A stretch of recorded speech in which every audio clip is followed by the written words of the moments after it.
Daniel, Kyle, nagsuntukan sa Star Magic Ball 2025 dahil kay Catherine. True ba? Alright! Truly kayang muntikang magkaroon ng suntukan o baka nga natuloy na sa pagitan nina Daniel Padilla, Kyle Echari, J.K. Labajo at Richard Gutierrez. Dahil sa napakaraming bersyon na naririnig namin mula sa paru-parong nakikinig din sa kwento-kwento sa katatapos lang na Star Magic Ball 2025 sa Solar North nitong Biyernes, April 4. Base sa chikang narinig namin ay nakainom daw si Kyle at panay ang yakap kay Catherine Bernardo na hindi nagugustuhan ni Daniel at galit na sinita niya ang una. Nakita naman daw ito ni JK na kaibigan ni Kyle kaya lumapit siya kay Daniel para ipagtanggol ang kaibigan at lumapit naman din si Richard for DJ. Naghanap kami kung may nakakuha ng video o picture sa gulong ito. Pero ang nakita namin ay video na nakahawak si Catherine sa kamay ni Kyle at pareho silang nakangiti at hindi nakitaan na nakainom ang binata. Si Kyle kaya ang escort ni Catherine nung gabi.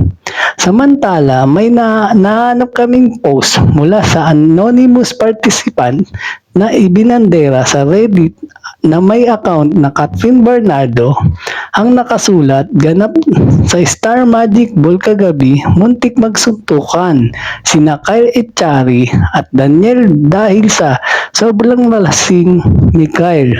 Medyo bastos na ang hawak at yakap niya kay Catherine. Kaya si Daniel nagalit pinatanggal ang kamay at pagkakayakap nito kay Kat. To the rescue naman si J.K. Labajo sa kanyang kaibigan na si Kyle. While to the rescue din si Richard Gutierrez na kasama ni Daniel sa kanyang teleserye kagabi ni Kat. May tinanungan kaming nasa Star Magic Ball 2025 din tungkol sa isyung ito. Hindi po totoo and actually ano po ba ang karapatan ni Daniel kay Catherine, di ba? Hiwalay na sila.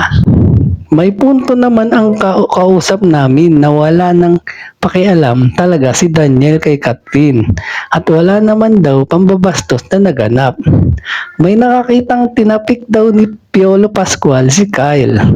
Anyway, ang hindi malinaw ay ang paglapit ni na JK at Richard Gutierrez para ipagtanggol ang mga kaibigan nilang sina Kyle at DJ. Kanya-kanya tropa, ika nga. Pero obviously, sina Daniel at Richard ang magkakasangga dahil may teleserye sila, incognito at mas kisa umiiring kwento ay sila talaga ang magkadikit kasama si Kyla Estrada bilang si Max. Samantala, bukas